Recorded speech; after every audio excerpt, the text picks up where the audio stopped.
But don't think that don't mean that we can't figure it out.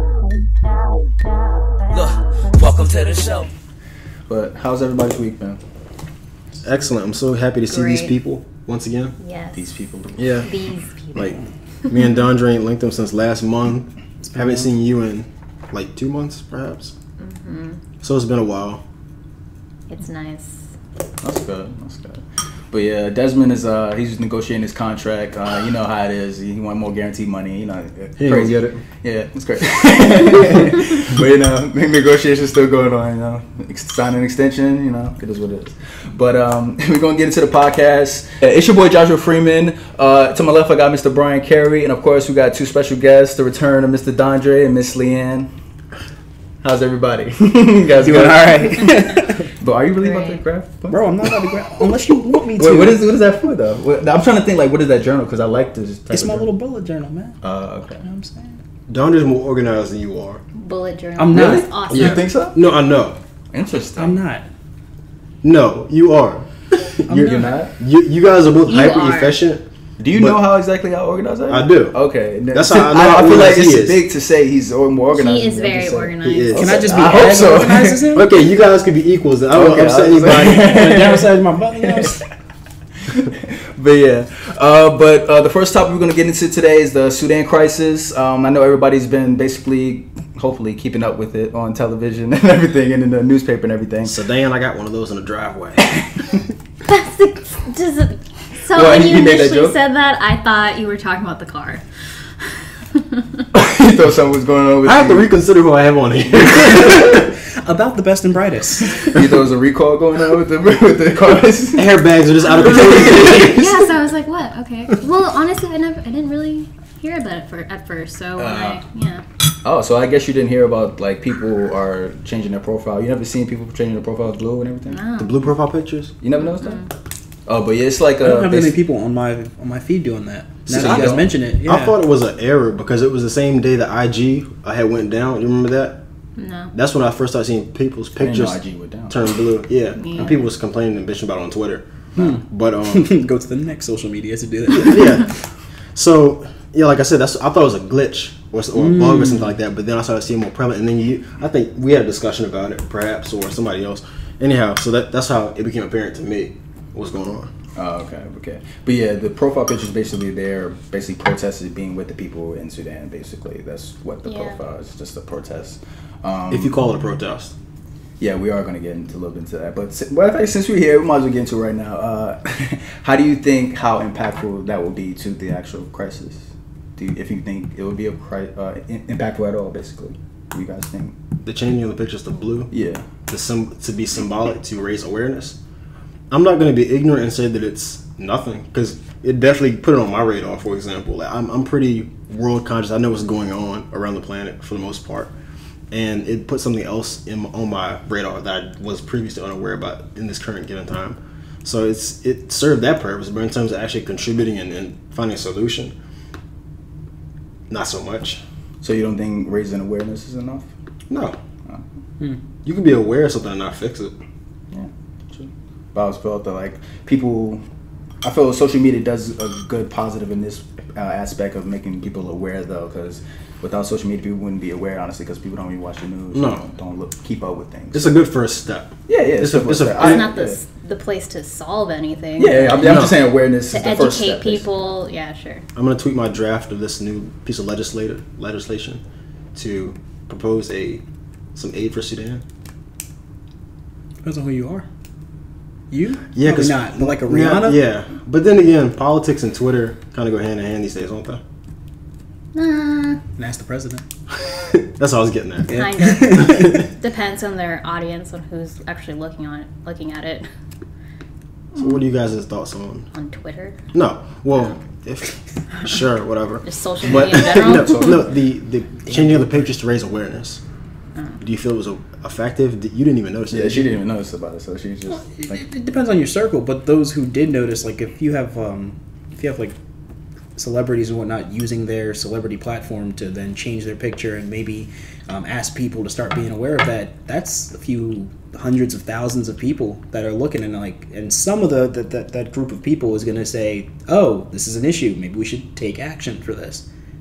And I think that group of people is enough to get started, because governments are either going to take action or not take action. But if enough people decide they want to take action and then start raising more awareness and awareness and awareness, somebody might have the power to take action. Okay. I myself can't, but I can at least make you aware of it. Right. So we're kind of dancing around the issue, but so do you guys know what exactly is going on in Sudan? I think so. Then you write down the timeline? Mm-hmm. Well, brief highlights of it, but so essentially, Omar al-Bashir, he took control through a military coup, and 30 years ago or something. Exactly 30 years. It was 1989. Right. So he's been ruling, and there's been numerous crimes and stuff going on across the time span of those 30 years. But on April 11th, he was finally arrested for crimes against humanity, and he's been accused of genocide and things like that. Smiling for all but that whole area of the world has been, well, Sudan in specific. So it's split into two different countries. I didn't know that. You have Sudan and South Sudan, and they split based upon the treatment of the government, the treatment of the people by the government, because the northern part, which is just Sudan, is primarily Arabic and Muslim. Like, they speak Arabic in their Muslim religion, traditional, what you consider Arabics. And then the southern part consists of the more traditional Africans, like black people, and they were colonized by Britain. So they have Christian values, and so there's a direct conflict. So they had signed a peace treaty, and then they had just erupted in fighting again. And so recently, once he was arrested for those crimes, the military council took power. So once the military council took power, they said, I forgot the guy's name, but they want to have an election in 9 months to elect the first new leader in like 30 years. But there's so many people dying, and like mass genocides, and people, so much turmoil in that area of the world, and there's not really a solution, not really an end to it. So the problems are still continuing with now a new dictator being the military leadership. Yeah, under the guise that it's not a dictator anymore. Yeah, right. Yeah. Mm-hmm. So how do you guys think the crisis ends? How do you think it's going to end? Because I heard you say, you said, Rihanna. Just being aware? Just bringing awareness, but let's be very clear. Awareness is an action. That's not... I don't see any... And you said inaction. He said isn't an action. Isn't action. Right. Like, you're not going to get governments to go and break that up. No one's going to step across that political boundary.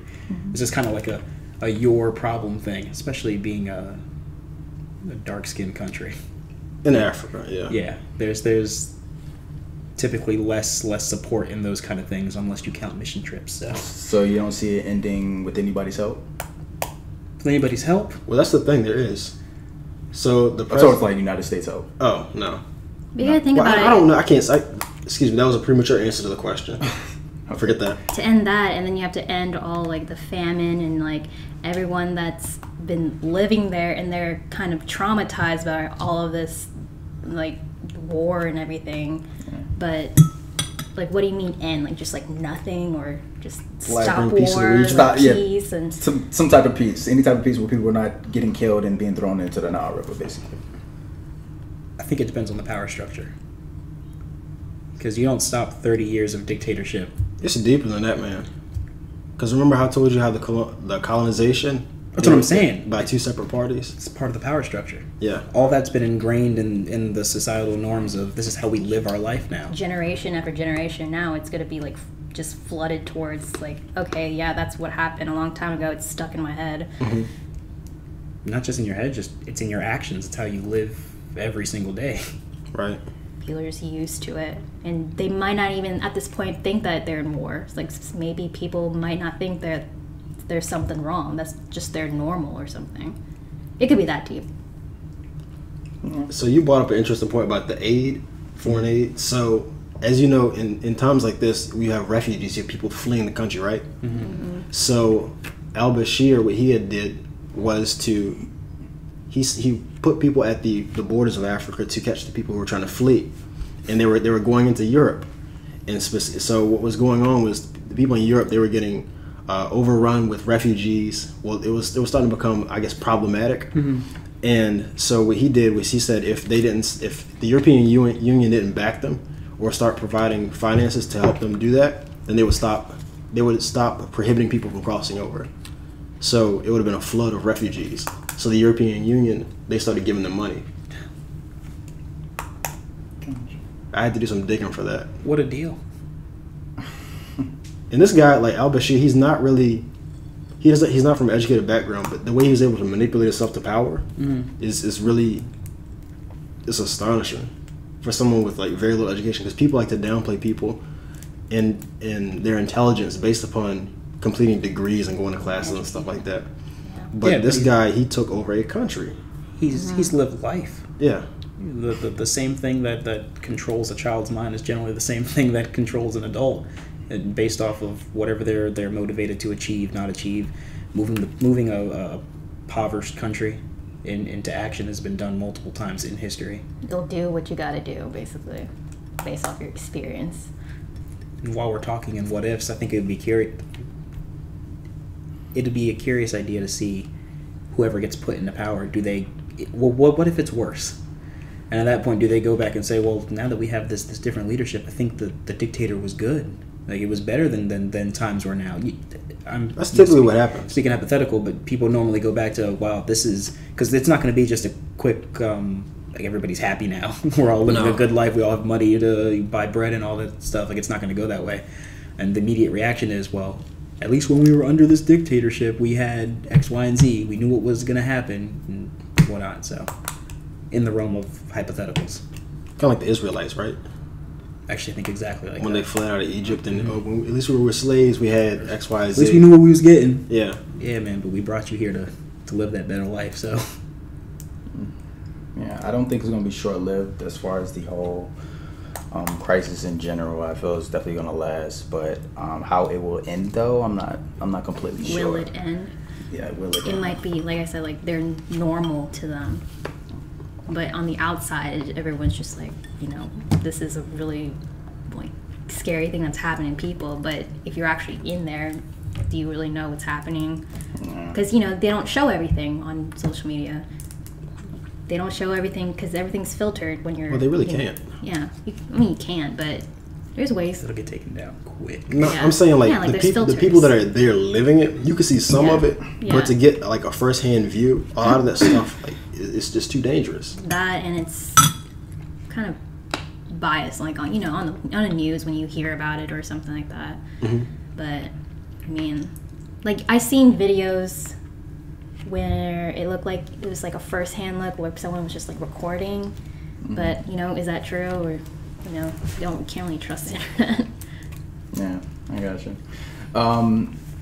As far as, do you guys feel that help from the United States? Well, I'm not saying that the actual president is in control of all the subject matters and everything that he does. Like Congress has a say in it and everything too. But do you feel that help from the United States for countries in crisis, it feels strictly on the president's moral views? Does that kind of feel?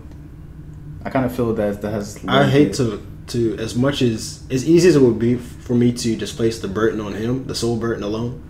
I think as far as like doing something about it, you don't think it's just birthing his. You think it's him alone, basically? No. Oh, okay. Absolutely not. That's not him. Yeah. There's so much more to just for him to just decide on one thing. There's so many like levels to it. Yeah, of course. Of course, he can make a difference. He has a voice, Yeah. a considerable voice, but just putting all the blame on him for that.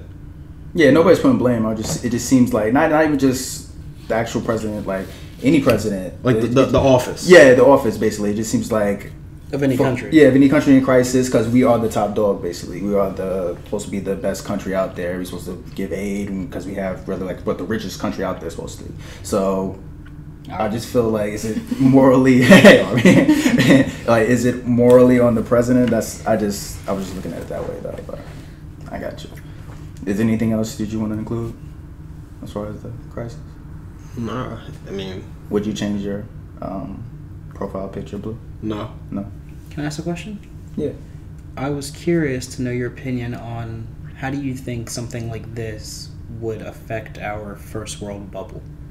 I'm defining the first world bubble as, you know, there are many things that happen in our country, outside our country, that are, if we were there, would be like, whoa, what's going on? This needs to stop. Like very, very traumatic things. And then we get this filtered news information and whatnot that maybe allows us to transition into talks like this. But then once we're done talking about it, we kind of go about our regular day. So what is this? Because you said if something like this, how would it affect our social bubble? You're saying like a similar ordeal, with dissension amongst some kind of chaotic traumatizing North event. and the South, Civil War Part 2. Right. So we have, I mean, an example like this, like a Civil War, or like Korea, Michigan, or Korea, North Korea, or the refugee overflow, or videotaped police brutality. Like all these things that, unless it happens down your street, you feel some way about it, but then you still go back to your own like social bubble. Right. I guess it's more of, like you said, like if it happened here, I think it's more of people kind of see it as not entertainment, but it's just like, oh wow, that's that sucks, and then you just go about your day, and then are we really bringing awareness? Detach from it. Yeah. We detach ourselves from it. They're just like, not saying that we'll do this, but we're talking about it right now. When we go home, we're just gonna do what we're gonna do. But I am going to talk about it to, like, my other friends, like, oh, did you hear about it? Like, I was asking other people, like, hey, did you hear about the Sudan crisis or anything? No one has even, like, knew about it. So I was just like, it's important to actually have that action to, if you're passionate about, like, making peace in that place, are you going to take the time to actually, go out there or something? Maybe not to that extreme, but what are the other steps we could do to actually make a difference? Because the awareness and action, it's like a 1-2 punch type thing. You need both halves to be truly effective. And then something occurred to me earlier today, and it just came back to my mind. So why blue? Because you guys have seen the Sudanese flag, right? The Sudanese flag. Yeah, not blue. It's not blue. Is not even a color. It's like green, black, white, and red, isn't it? It's a multitude of colors. Blue isn't one. So why blue? If they really wanted to raise awareness, why? You think they put like a flag or something? I thought it was something about safety or something like that, but I might be mistaken. So I thought it was something about like safety. It could possibly be. But even that, why just choose one color where you can just say like the actual name? The flag, yeah. Sudan or Or is that the issue? Do you remember when the Paris attacks happened? Yes, and add the flag. On Facebook, they had the flag filter and stuff like that. So I was just curious, like, what's the origin of it? Do you guys know? I don't know. I think it's just something to just. I think it's probably like a quick thing, just to do so it can spread around. Something quick. You talk about raising awareness isn't enough, but what can the average person, like basically all of us here, do to help out the Sudan crisis if you feel that awareness isn't enough? Because but there's people that feel like raising awareness is enough on their part, because what can they physically do? They can't get their money they're not rich, they're not profitable. Sometimes, I mean, depending on like the person or something, that could be really, really overwhelming to someone. Because I'm not saying that that's not my problem because I'm not in that issue, but it could be very like not stressful, but overwhelming. Like, oh my god, like there's so many things happening in the world. Like, what can I do? Like, you can't really go on with your own life. So I guess it depends on like your emotional standpoint on it. Yeah, and that's one of the reasons he goes back to people people don't really do anything about it, because I feel people really just put it back in their head. Yeah. I feel people really get serious about it if it directly affects them. If it directly affects them, then of course they'll be like, oh, what? Okay, let's do something about this. But other than that, they're worried about their life and the hardships that's in their life. They can't go out and it's important, but it's not relevant. It's not as important to them as their bills they have to pay, basically. Yeah. That's what I'm talking about. What if it's important and relevant, just not accessible? Yeah, that's different. But see, so to answer your question, that's a good point. So I was thinking to myself, when you asked that question, I kind of felt like, so we're here talking about Sudan and raising awareness amongst ourselves and whoever watches this video. Right. But does that not make me a hypocrite because we're just talking? So I thought about that. Yeah. So I was thinking about what could I do possibly. So of course it's being informed to make sure that you're supporting the truth, right? Yeah. I feel like I did my due diligence and researched the issue pretty well. Of course, there's still some things I need to dive deeper on. But so elect officials who are going to support that way. Or So going out Okay. voting. So going out and voting, like using the power of the vote to use my influence, this little bit of influence that I have, to make sure that these people can get the help they need to make a difference on their side of the world. Because that's where it starts too, is voting. And Right. I mean, we have the power, even though there's so many people think that voting's not important. Like, my vote doesn't matter, I guess. I mean, that's anyone's opinion on voting, but And they only vote you in do the have that presidential power elections. to like influence other people to vote certain people who are supporting that issue or not. Yeah, part of that is the system, though. People, of course, don't like voting. People who don't have the time to vote Yeah. because the stuff in their life. And people make excuses. But Well, someone will know someone who knows voting is on someone. a Tuesday. So, I mean, why can't it be on the weekend? Why does it have to be on a Tuesday? That's one. And why can't it be a holiday? That's one, too. Because they're trying to filter out the people that do Exactly. I understand that. Exactly. So, That's a good idea. you can't say there's no other... No, I understand this. There's people who would like to vote, and it's inconvenient for them, but there are absentee ballots. There are ways. Of course. For example, like my grandmother, she doesn't drive. She hasn't driven since my grandfather died back in 1995. Well, probably before then. And she doesn't vote because she said that she couldn't get there. It's like, Grandma, you can use the absentee ballot. You can get someone to take you. Your daughters and your sons take you to the doctor. Right. But that's her choice. She chooses not to. I can't fault her for it. That's her decision. But at the same time, there are ways where she can find a way to vote. Yeah, Right. but at that point, now that we're going to voting, but at that point, if you really want to make something, if you really want to be influential or something, you will go out your way to vote. And the people that just don't vote, they're just like, I don't really know everything about these candidates. Why should I vote? Right. And then not only that, by the time you vote, and most people only, the voter turnout is higher the more prominent the election is. So presidential elections get more attention than, like percentage-wise, than like a governor race. I think that's how it's pronounced, governor. But we have more influence at the lower levels. Right. So by the time it's at the presidential level, it's kind of like it's like the guy on Twitter said, it's above me now. Yeah. Like, what can you do? Of course, you can vote for a person, but at that point, the candidates are very similar, and they're less likely to actually you're less likely to have an actual influence amongst them. Right.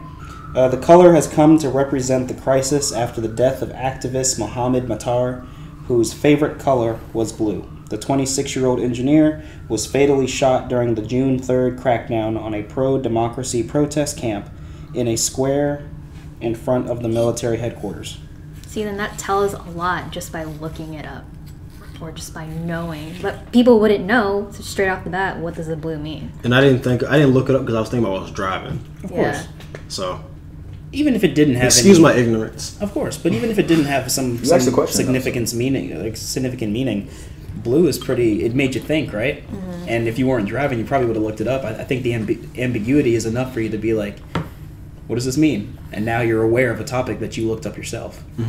What that was looked up for me. Fair. But we was talking about voting, and not really to stick with voting, but that kind of turns into our next topic of basically abortion and hiring the right people to do the laws that you want, basically. So basically, you guys all know about the new abortion laws that's taking into effect as far as 2019. There's a bunch of them from Alabama, Arkansas, Georgia, Indiana, Kentucky, Mississippi, Missouri, Ohio, Utah, North Dakota, Tennessee, and there's a whole bunch of like even thinking about some more laws and everything like that. But there's other laws too. There's like northern states who are saying there was basically stopping that. The same states that the same laws that southern states are doing basically with abortion. But Alabama has the most restrictive abortion law, which is banned in case of both rape and incest. But I don't think you guys know about that one though, right? I did. I do. I knew about that. We talked about it before. Okay, Oh, yeah. I do. Hold on, you said banning. Like it's included. Yes. Okay, yeah, And we're on the even- same- we're on the same page. Yeah, even in case of So no exceptions. yes, essentially. no exception. Yes. But what I wanted to ask basically, do you all believe that these laws being prohibited, that are made prohibiting abortions, are made because of people's religious viewpoints, or are made more about people trying to stay in control of the women in society? It's to control just population in general. Population in general. So the more that people are having kids, and it depends on like the poverty, right? They want to keep the poor. Maybe The poor, rich. the rich. You're poor and you got a kid, you can't afford, then you just stay poor. or something like that. So not just women's rights, or the whole population, basically. Just whole population. Gotcha. What do you guys think? I don't like them. You don't like what? The particular abortion laws, especially about the rape, the and no incest exceptions. and I don't know. I feel like if a woman wants to get an abortion, they should get an abortion. Now, maybe not while there's a full baby, but that's also not up to me to decide, if that makes sense. Mm-hmm.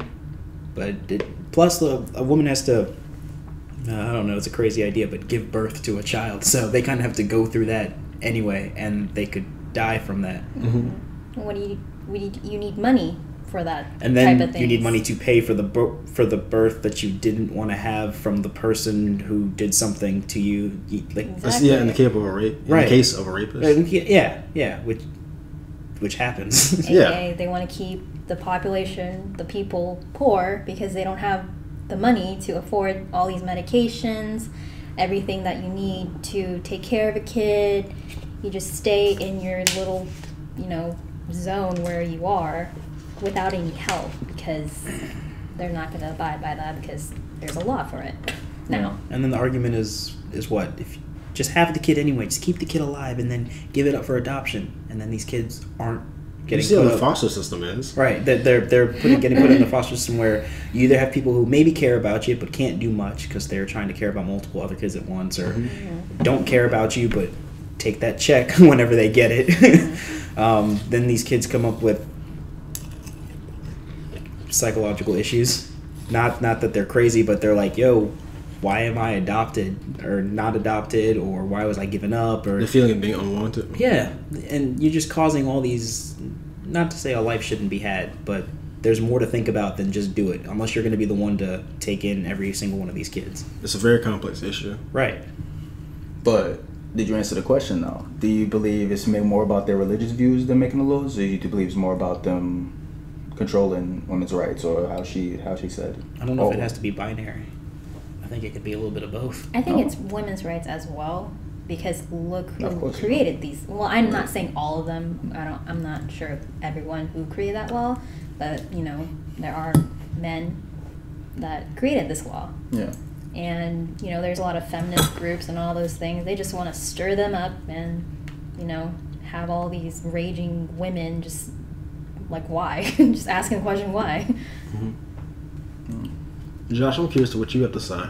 What I have to say about it? I think it's 75% controlling women's rights and then 25% religious views, because I do believe, of course, that's their culture, their religion, their Christianity. That's the United States culture, their religious culture, basically, how they grew up. So I do believe it is part of that, but at the same time, that culture, control is definitely in that culture of them controlling women and controlling basically everybody. The white man, basically, controlling women and controlling everybody. It is religion. So, okay, I guess this is kind of story time. I went to a Planned Parenthood.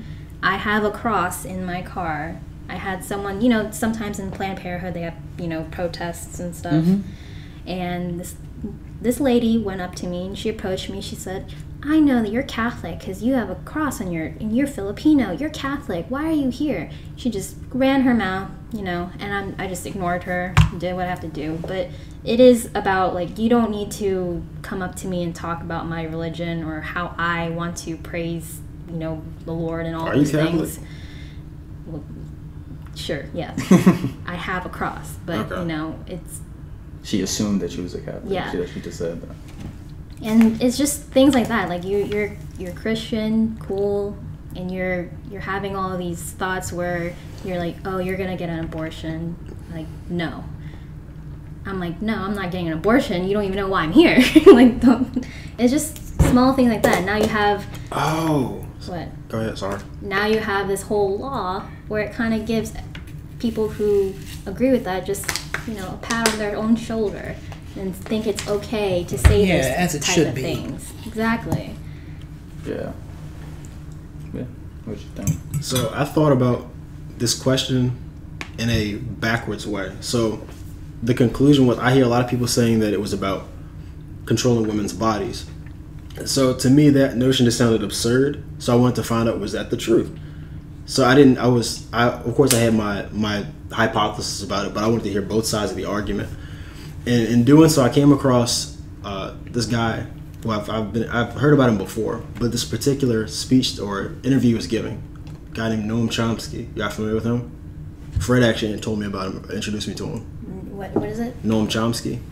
Guy's brilliant. So he does a lot of he's a linguist primarily, but he also does like political analysis. Excuse me. And he was saying that this goes back to the late 60s, 70s. And I looked it up myself. I looked at some of the Republican Party platforms because those are people who are traditionally associated with abortion, like being against anti-abortion these days, right? Well, prior to then, abortion was not a political platform. So it only became politicized in the late 60s, early 70s. I think I might have seen it like 1972. It might have been on their first document. But it was around that time frame. Mm-hmm. So the origin of it, and I did my due diligence and looked this up as well. And from what I found out was this has coincided with Nixon's candidacy. And so what Noam Chomsky was explaining was, at that time, they were looking to expand the voters that they had. So traditionally, Northern Catholics and evangelicals, they voted Democratic. So in order to get their votes, the Republican Party, they became anti-abortion. So in doing so, they gained that voter demographic. And what is in 2020? So what? What is in 2020? Oh yeah, another election. So, of course, the abortion issue itself affects women more so because it's internal with them. They actually go through the process. They have to live with these issues. I understand that.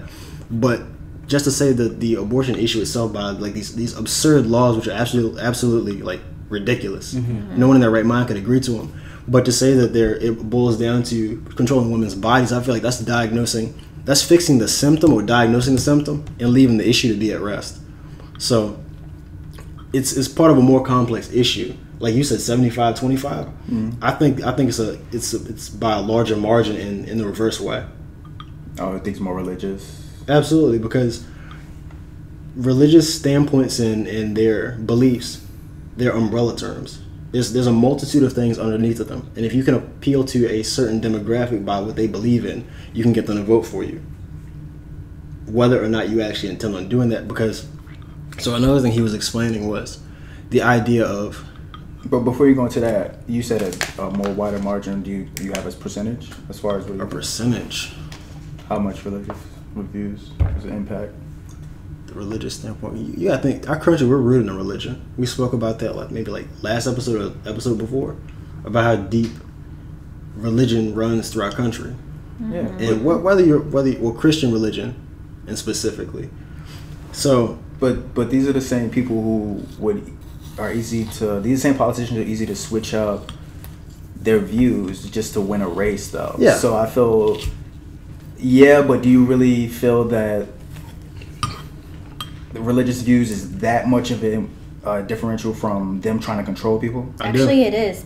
Just from my example, how that lady that was walked up to me, she just pointed at my cross and she tried to basically belittle me and make me feel like I'm not practicing my religion because I'm here. She didn't say how. I'm thinking more of the people in power. I'm sorry. She didn't say how dare you as a woman be here. Yeah.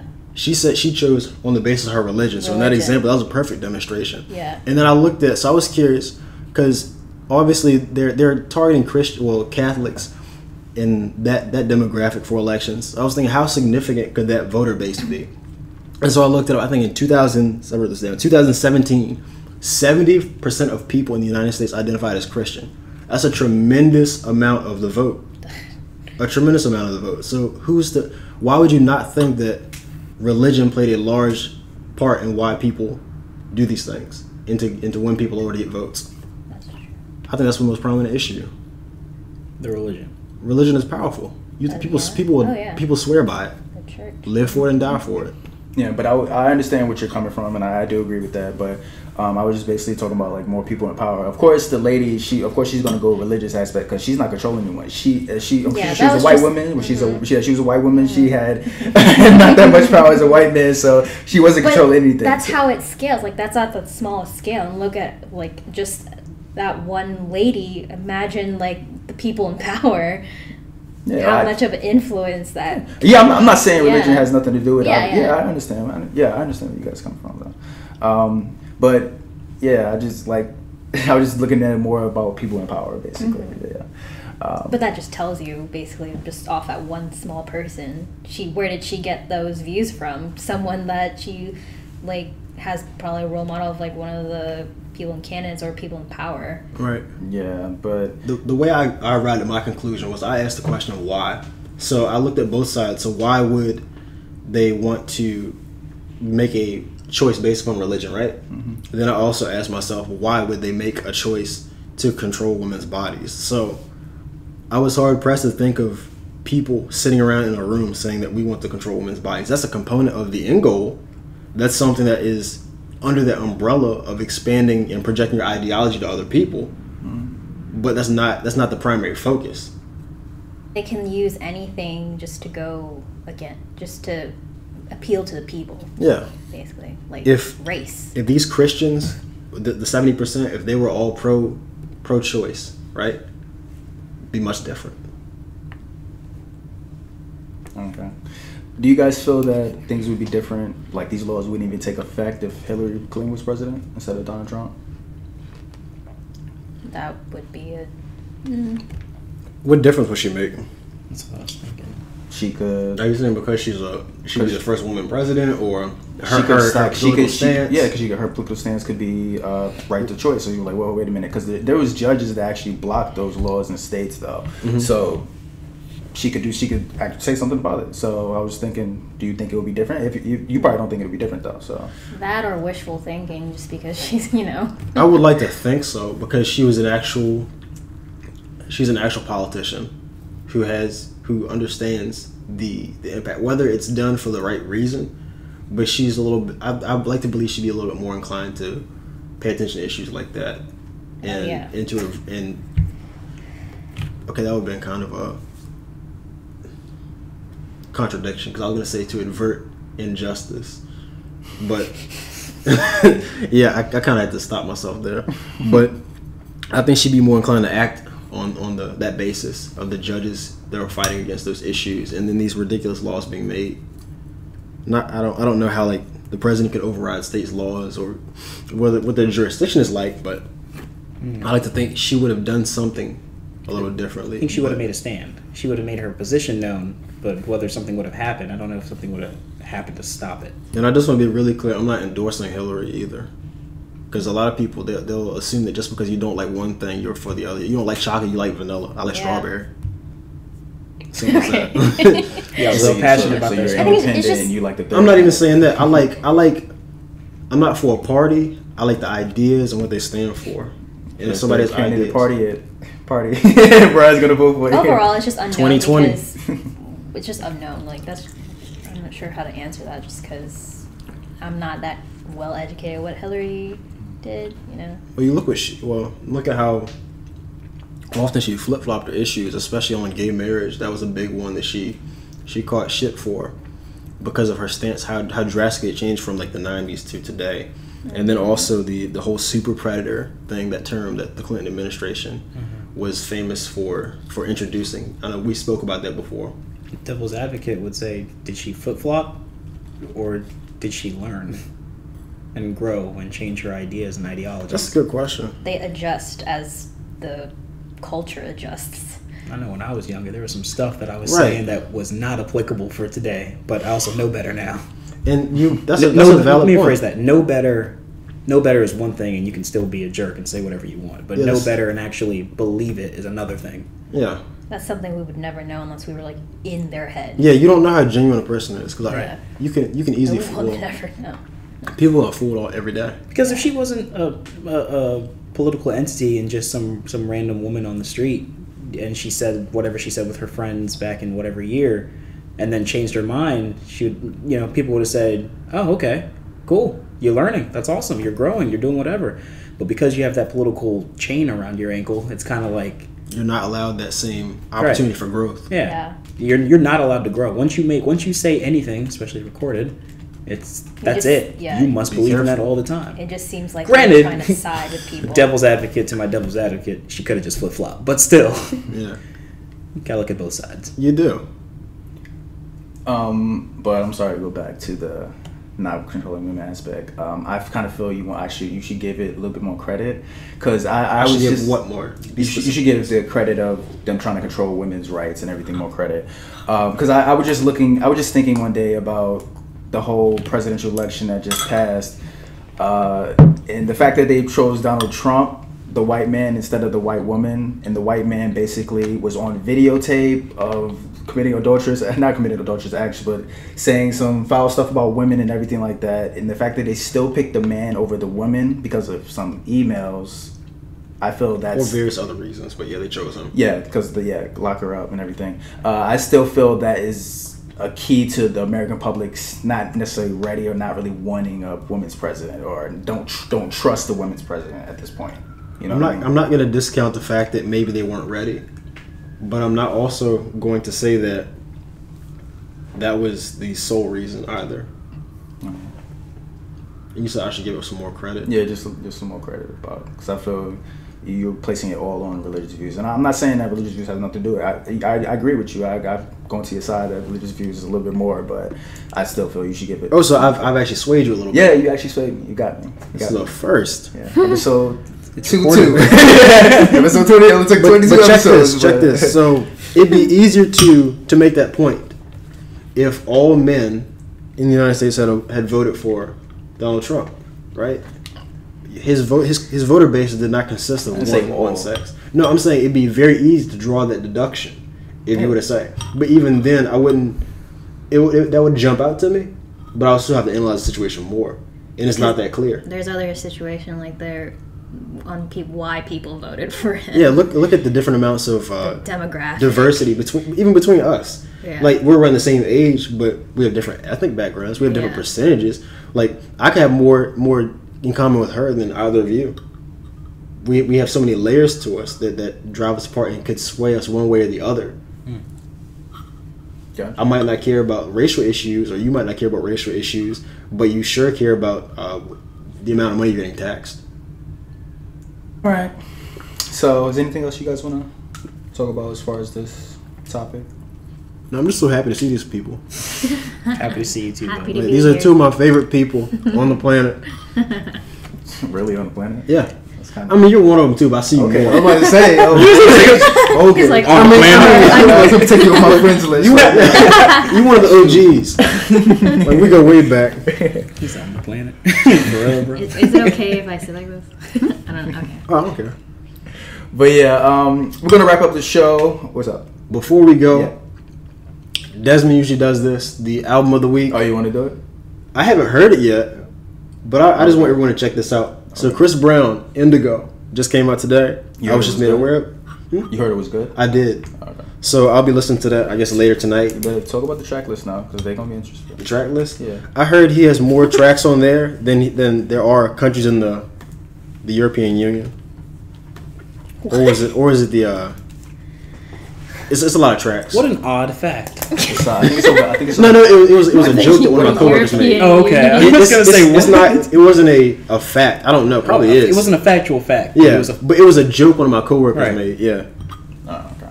But yeah, Chris. Even his last one. What was Heartbreak on a Full Moon? I'd Was be the name of the lying if I said I album? knew. That had like, how many tracks on it? A ridiculous amount. Then he released a deluxe edition, which I hit like twice the amount. So he's famous for that. I think on this one he has over 30 tracks, though. Who? Over How many? 30. Over 30. Oh yeah. Yeah. Jesus. But yeah. Wow. But if you guys want to check it out, let us know, okay? But I want to thank our special guests. Thank you. Dondre, Leigh Anne, thank you. Come back, as always, anytime. But as always, like, subscribe, all that. We'll see you guys next time. Peace. Welcome to the show. Go and take a seat. Let's talk about the world while taking a sip of tea. A bunch of brothers come together. That's something we love to see. The company can't get no better. We come from running the streets, but we here now. The vibes all good. We survived.